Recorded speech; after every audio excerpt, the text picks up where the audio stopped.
सुप्रभात बच्चों। आज हम पढ़ेंगे वाक्य विन्यास। वाक्य विन्यास का अर्थ है, वाक्य तो आप लोग जानते ही हैं, विन्यास का अर्थ है बनावट, वाक्यों की बनावट। सबसे पहले हम कुछ वाक्य देखें। सूर्य निकलता है, चिड़िया उड़ती है, फूल खिले हैं, तितलियां नाचती हैं। ऊपर के प्रत्येक वाक्य में 3-3 पद हैं। आपको बताया था पद किसे कहते हैं।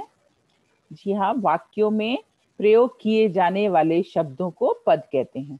तो ऊपर के वाक्य में 3-3 पद हैं, 1 2 3, 1 2 3, 1 2 3, 1 2 3, और वे मिलकर पूरा अर्थ प्रकट कर रहे हैं।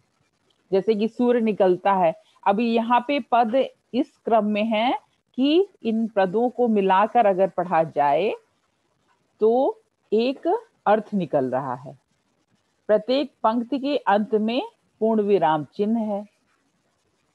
तो आपने परिभाषा पढ़ी, वाक्यों के ऐसे मेल को जिससे पूरा अर्थ निकले उसे वाक्य कहते हैं। यहाँ पे आपको बताया गया कि वाक्य पदों के क्रम हैं जिनका अर्थ निकले, तो पदों के ऐसे मेल को जिससे पूरा अर्थ निकले उसे वाक्य कहते हैं। अच्छा, वाक्य कैसे बनेंगे, उनका क्रम भी होता है। यानी पदों को इधर उधर लगा दिया जाए तो वो वाक्य नहीं कहलाएगा, उनका भी एक कायदा है, नियम है। तो आइए देखते हैं। हाँ, यह है वाक्यों में पदों का क्रम। आपकी पुस्तक में ये बाद में दिया गया है, पर वाक्य को समझने के लिए सबसे पहले इसे जान लेना चाहिए। वाक्य में पदों का क्रम सही रहने पर अर्थ स्पष्ट और सही रहता है। क्रम गलत होने पर अर्थ भ्रामक हो जाते हैं। यानी कि अगर क्रम इधर उधर कर दिया जाए तो अर्थ हमें समझ में नहीं आएगा। जैसे गाय घास चरती है, अब इसको हम अगर कर दें चरती घास गाय है तो इसका अर्थ दूसरा हो जा रहा है। यानी चरती घास जो है वो गाय है, वास्तव में कहा क्या जा रहा है, गाय घास चरती है।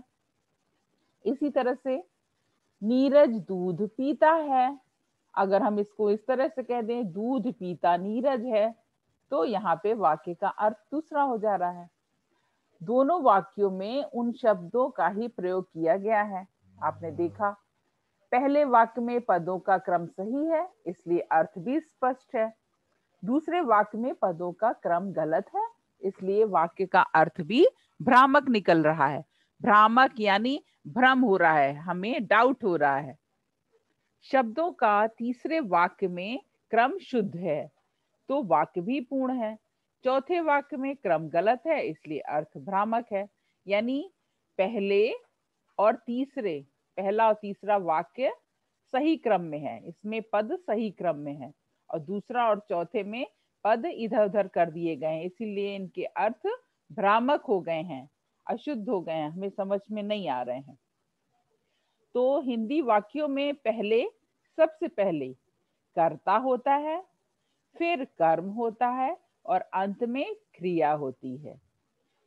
कर्ता मैं संस्कृत पढ़ता हूँ, तुम पत्र लिखते हो। अब यहाँ पे कर्ता क्या है, गाय घास चरती है, यहाँ कर्ता हो गया गाय, कर्म हो गया घास, चरती है हो गया क्रिया। इसमें नीरज दूध पीता है में क्या हुआ, हाँ, कर्ता हुआ नीरज, कर्म हुआ दूध, पीता है हो गई क्रिया। आपको कर्म आपको सिखाया गया था क्रिया सकर्मक अकर्मक क्रिया में। तो वाक्यों के पदों का क्रम यही है। इसी तरह से वाक्य होते हैं, कभी भी क्रिया बीच में या पहले नहीं आएगी, कर्म बीच में या पहले नहीं आएगा। ठीक है, कर्म मतलब बीच में आएगा, पहले नहीं आएगा। कर्ता कभी बीच में नहीं आएगा, या कर्ता बाद में आए क्रिया पहले आए, ऐसे नहीं होगा। आप यहीं पे देख लिए, पढ़ता हूँ संस्कृत में, ऐसे तो बोला नहीं जाता। तो ये कायदा है। अगला देखते हैं। अब इसमें कर्म कहाँ कैसे हो, थोड़ा सा उसका कायदा है, इसको आप ध्यान से पढ़ेंगे तो समझ जाएंगे।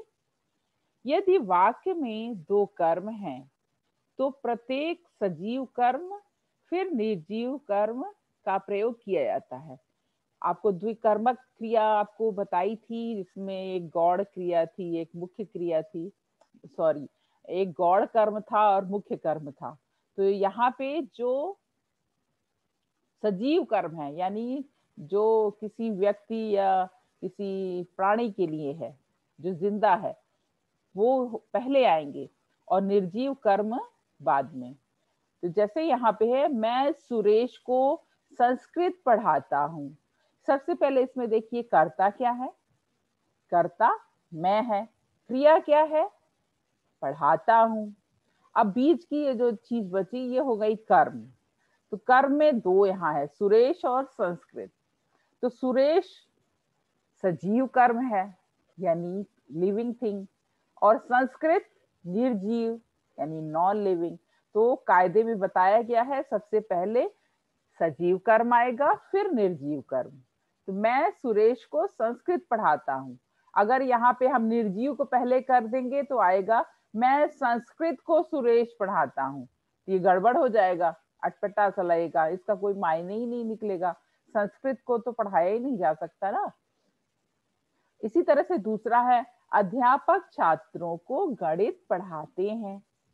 अब यहाँ पे सबसे पहले जब भी वाक्य है सबसे पहले कर्ता और क्रिया देख लेने चाहिए। इसमें कर्ता अध्यापक है, क्रिया क्या है, पढ़ाते हैं। अब ये बीच का बचा कर्म। तो पहला कर्म छात्रों यानी सजीव, गणित यानी निर्जीव। अध्यापक छात्रों को गणित पढ़ाते हैं। अब इसको हम अगर यहाँ पे उलट दें, अध्यापक गणित को छात्र पढ़ाते हैं, तो ये गड़बड़ हो जाएगा, है ना। तो उपरोक्त वाक्यों में सुरेश और छात्र सजीव कर्म है, संस्कृत और गणित निर्जीव कर्म। सजीव कर्म पहले तथा निर्जीव कर्म बाद में आते हैं। इस क्रम को भी आप लोग याद रखिए। क्रम यानी सीक्वेंस, वाक्य में पद कहाँ कहाँ पे लगते हैं, कैसे। इनको शुद्ध करने के लिए भी आएगा आपको। वाक्य में हम इधर उधर पद लिख के देंगे तो आपको सीक्वेंस में यानी क्रम से आपको वाक्य में पद को करना होगा। अब यहाँ पे है, संबोधन और विस्मयादि बोधक कर्ता से पहले भी प्रयोग में आते हैं। जैसे राकेश तुम कहाँ हो, आहा तुम आ गए, इसमें वाक्य से पहले है। वाक्य में यदि करण कारक है तो उसका स्थान कर्म से पहले होगा। यानी कारीगर हाथ से मूर्ति बनाता है, हाथ से यहाँ हो गया कारक, आपने पढ़ा था करण कारक। उसने चाकू से फल काटा।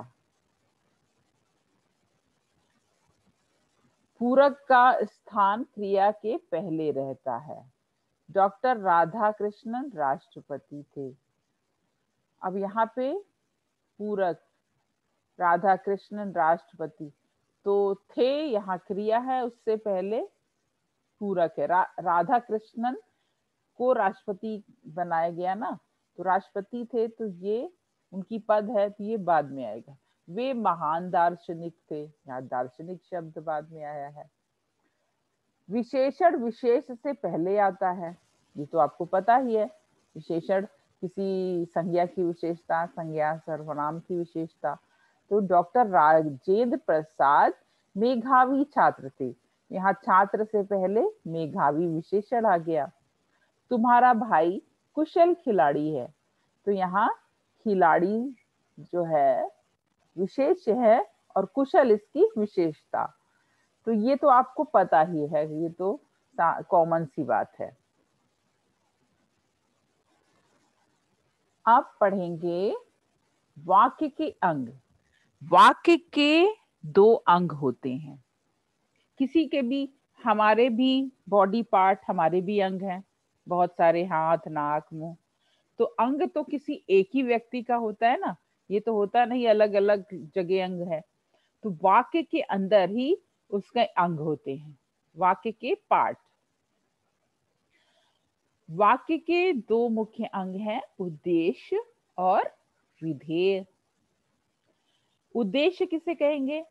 वाक्य में जिसके संबंध में बात कही जाती है वह उद्देश्य कहलाता है। यानी वाक्य में जिसके संबंध में पूरा वाक्य कहा गया है वह उद्देश्य कहलाता है। अतः ऊपर के वाक्यों में अभी आपने जो वाक्य पढ़ा था, सूर्य निकलता है मैं सूर्य, चिड़िया उड़ती है मैं चिड़िया, फूल खिले हैं मैं फूल, तितलियां नाचती हैं मैं तितली, उद्देश्य है। यानी सूर्य, चिड़िया, फूल और तितली के बारे में, तितली के संबंध में पूरी बात कही गई है। विधेय, उद्देश्य के संबंध में जो कुछ भी कहा जाता है वह विधेय कहलाता है। यानी जो आपने आरंभ में वाक्य देखा था, सूर्य निकलता है, चिड़िया उड़ती है, फूल खिले हैं, तितलियां नाचती हैं, तो इनमें सूर्य, चिड़िया, फूल, तितली, इनके संबंध में कहा गया है। उद्देश्य, ये उद्देश्य है, तो यहाँ क्या कहा जा रहा है? उद्देश्य के संबंध में जो कुछ कहा जा रहा है वह विधेय है। ऊपर के वाक्यों में निकलता है, उड़ता है, खिले हैं, नाचती हैं, विधेय हैं। आ गया समझ में? यानी वाक्य में जिसके संबंध में बात कही जा रही वो तो उद्देश्य हो गया, और उद्देश्य के लिए जो बात कही जा रही है वो विधेय हो गया। ठीक है, जैसे कि सूर्य निकलता है में सूर्य उद्देश्य है, और उद्देश्य के संबंध में बात कही जा रही है, यानी सूर्य के संबंध में बात कही जा रही है, निकलता है, तो निकलता है हो जाएगा विधेय। अब उद्देश्य विधेय के साथ ही इसमें आप पढ़ेंगे उद्देश्य का विस्तार और विधेय का विस्तार। विस्तार यानी बढ़ाया गया। जैसे कि वाक्य में उद्देश्य के संबंध में जो बातें कही जाती हैं उन्हें उद्देश्य विस्तार कहते हैं। यानी अगर उद्देश्य है, उद्देश्य से पहले भी कुछ उसके लिए बात कही गई होती है, वो उद्देश्य का विस्तार हो जाता है। जैसे आपने पहला वाक्य याद रखिए, सूर्य निकलता है पढ़ा था। अब यहाँ अगर हम कह दें प्रातः काल सूर्य निकलता है, तो सूर्य से पहले ये बात, सूर्य उद्देश्य है, उद्देश्य से पहले एक बात कही गई है उसके संबंध में, तो ये प्रातः काल हो जाएगा उद्देश्य का विस्तार। इसी तरह से चिड़िया उड़ती हैं, आपने वाक्य पढ़ा था, चिड़िया उड़ती है, तो अगर हम चिड़िया से पहले एक बहुत सुंदर चिड़िया, बहुत सुंदर, एक बहुत सुंदर, तो एक बहुत सुंदर चिड़िया के संबंध में बात कही जा रही है, तो ये एक बहुत सुंदर जो है उद्देश्य का विस्तार हो गया। यानी चिड़िया का विस्तार, इसका एक्सटेंशन, विस्तार का अर्थ है एक्सटेंशन, यानी उद्देश्य का एक्सटेंशन, उसका विस्तार, उससे पहले कही गई कुछ बात। रंग बिरंगे सुंदर फूल खिले हैं। अब वैसे तो आपने वाक्य में था फूल खिले हैं, लेकिन कैसे? रंग बिरंगे सुंदर थी, यानी फूलों की विशेषता। ये सब एक तरह से विशेषता आप समझ सकते हैं, विशेषण। फूल रंग बिरंगे सुंदर फूल, तो रंग बिरंगे सुंदर उद्देश्य विस्तार है, यानी फूल के लिए रंग बिरंगे सुंदर कहा गया है। मन चली रंगीन तितली नाचती है। अब यहाँ तितली का उद्देश्य विस्तार क्या है? मन चली रंगीन, तो समझ में आपको आ रहा होगा, ये जो ब्लू ब्लू है, ये नीले रंग के जो शब्द हैं ये उद्देश्य हैं, और इनसे पहले जो ये शब्द हैं ये उद्देश्य विस्तार है, और इनके बाद वाले शब्द जो हैं वो विधेय हैं। अब यहाँ देखिए लिखा है, उपरोक्त वाक्यों में सूर्य, चिड़िया, फूल, तितली उद्देश्य हैं। इनके संबंध में जो बातें विस्तार के साथ कही गई हैं वो उद्देश्य विस्तार। विधेय का विस्तार, वाक्य में विधेय के संबंध में जो बातें कही जाती हैं विधेय का विस्तार। अब यहाँ उद्देश्य से पहले उद्देश्य की बातें, इसी तरह से यहाँ पे विधेय का विस्तार भी है। अब जैसे सूर्य नीले आकाश में निकला, यहाँ निकलने की क्रिया कहाँ पे है? नीले आकाश में। तो क्रिया से पहले जो ये है शब्द हैं, ये आ गए विधेय का विस्तार। चिड़िया आकाश में ऊपर उड़ती है। कहाँ उड़ती है? आकाश में ऊपर। तो कहाँ का जो यहाँ पे उत्तर आया वो हो गया विधेय विस्तार। फूल हमारे बाग में खिले हैं। कहाँ खिले हैं? हमारे बाग में। तो हमारे बाग में हो गया विधेय विस्तार। मन चली तितली धीरे धीरे नाचती है। कैसे नाचती है? धीरे धीरे। तो हो गया ये विधेय का विस्तार। एक तरह से आप इसको समझ सकते हैं, आपको पढ़ाया गया था, आपने इसे विशेषण किए हैं, क्रिया विशेषण। एक तरह से विशेषण उद्देश्य का विस्तार है और क्रिया विशेषण विधेय का विस्तार होते हैं।